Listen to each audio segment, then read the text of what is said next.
donc man maa ngi tudd professeur Abdou Khadre Fall di jàngale ci université de Bambey nekk aussi président de l'association des acteurs de la formation agricole et rurale et coordonnateur aussi du projet Waar Wi donc Waar Wi mbébétam mooy fexe ba nga xam ne ndaw ñi dañuy dem ñu def fi formation boo xam ne dafa jëm ci mbiri mbéy mbiri càmm mbiri napp ak mbiri aussi tamit aar àll bi parce que li ñu gis mooy ndaw ñi nekk ci foofu barewuñu su fekkee ne dañ leen a méngale ak ñi nga xam ne dañuy def anglais wala dañuy def science juridique wala dañuy def science économique soo jëlee ñi def anglais rek mu war nañoo mat ñetti yoon ba ci ñeenti yoon ñi nga xam ne dañuy def agriculture te PSE dafa jàpp ne agriculture mbiri agriculture mbiri mbéy càmm napp ci la ñu war a Sénégal sukkandiku pour mën a dundal réew mi te jàpp nañ ne aussi tamit mbiri agriculture mbiri càmm mbiri béy mbiri napp moo gën a moo nekk diwaan bi nga xam ne moo gën a yaatu pour mën a jox ndaw ñi ay liggéey donc ñun nag lu ñu jot a def mooy képp koo xam ne yaakaar nañ ne da ngay yëngatu ci tàggat ay ndaw ci mbiri càmm mbiri napp mbiri mbéy jéem nañ la ñu jéem laa def ci benn li ñu tuddee base de données maanaam cartographie ñu wax la def sa nataal wax yow fan nga nekk ñan ñoo lay jiite lan ngay jàngale yan xeetu lijaasa ngay joxe nan lañ fay duggee soo fa génnee yan xeetu liggéey nga mën a am loolu ñu def ci Sénégal gi yëpp ba pare nag ñu defar li ñu tuddee benn site internet boo xam ne fépp foo xam ne taxaw nga fa rek bëgg a jàng ci mbiri agriculture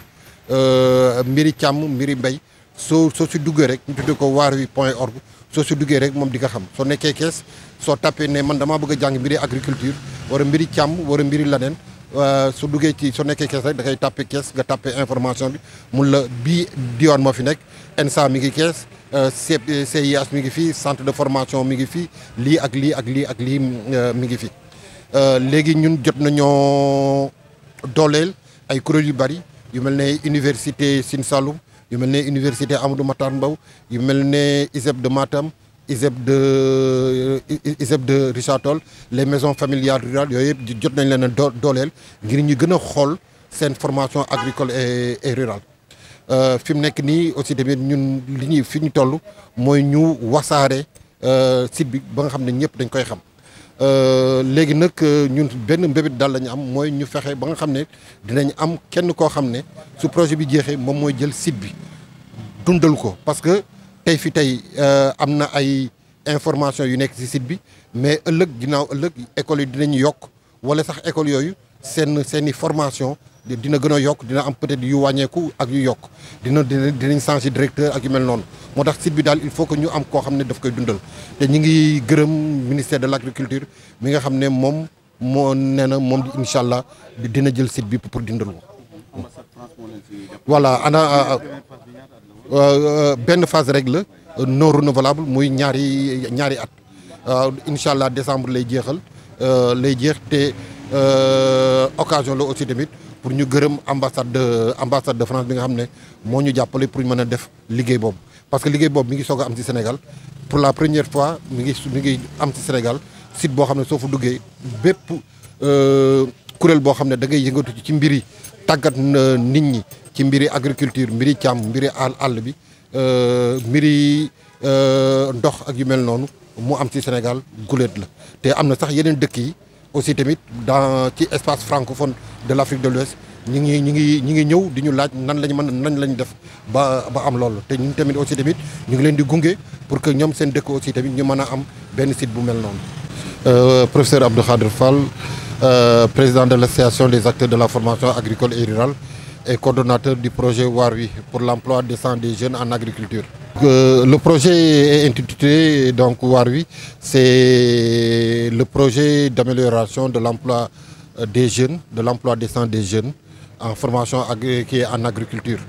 Parce que d'après les politiques et d'après les potentialités du pays, c'est l'agriculture qui a la plus grande surface en termes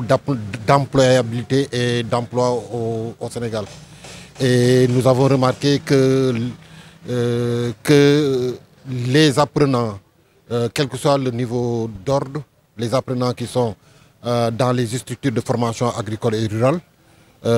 Ils sont très peu nombreux par rapport à d'autres formations telles que les sciences juridiques, les sciences économiques. Et on peut même dire qu'aujourd'hui, au Sénégal, ceux qui font anglais, les étudiants en anglais ou les apprenants en anglais font 5 fois ou 6 fois ceux qui sont dans les écoles de formation agricole et rurale. Et c'est à cause de ça que nous avons cherché d'abord à identifier l'ensemble des structures de formation agricole et rurale qui existent au Sénégal, de les cartographier et de créer un moteur de recherche. Et on les a mis dans un site qui s'appelle warui.com. Donc si vous entrez dans warui.org plutôt, vous avez l'ensemble des informations sur toutes les structures de formation agricole et rurale, quelle que soit la commune, le département, la région. En termes de bilan, ce que nous pouvons dire, c'est que nous sommes arrivés à cartographier plus de 95% de l'ensemble des structures qui ont un volet ou qui font entièrement de la formation agricole et rurale. Nous avons pu les cartographier et les mettre dans une base de données. Ensuite, nous avons appuyé beaucoup de structures à revoir leur programme de formation. Je peux en citer l'Institut supérieur de formation agricole et rurale, USEN à travers son site délocalisé à Kaffrine, l'IAM à travers l'École supérieure d'agriculture et d'agronomie. Nous avons aussi appuyé l'ISEP de Matam, le lycée de Bignona, mais aussi tout récemment l'ISEP de Richard Toll. Nous avons aussi appuyé les maisons familiales rurales à redéfinir leur offre de formation. Présentement, nous sommes dans une caravane de communication pour mieux aider à connaître les structures de formation agricole et rurale au Sénégal. Ok, donc le projet est appuyé essentiellement sur le plan financier par l'ambassade de France à travers le PSPI, mais aussi nous collaborons avec l'ensemble des structures étatiques qui sont directement impliquées dans la formation agricole et rurale. Nous avons un comité de pilotage national qui se réunit 2 fois par an. Et dans ce comité, nous avons les 11 ministères qui s'occupent de la formation agricole et rurale. Et on peut en citer notamment le ministère de l'Enseignement supérieur et de la Recherche, le ministère de l'Agriculture et de l'Équipement rural, le ministère de l'Élevage et des Productions animales, le ministère de la Pêche, mais nous avons aussi le ministère de la Formation professionnelle de l'Emploi.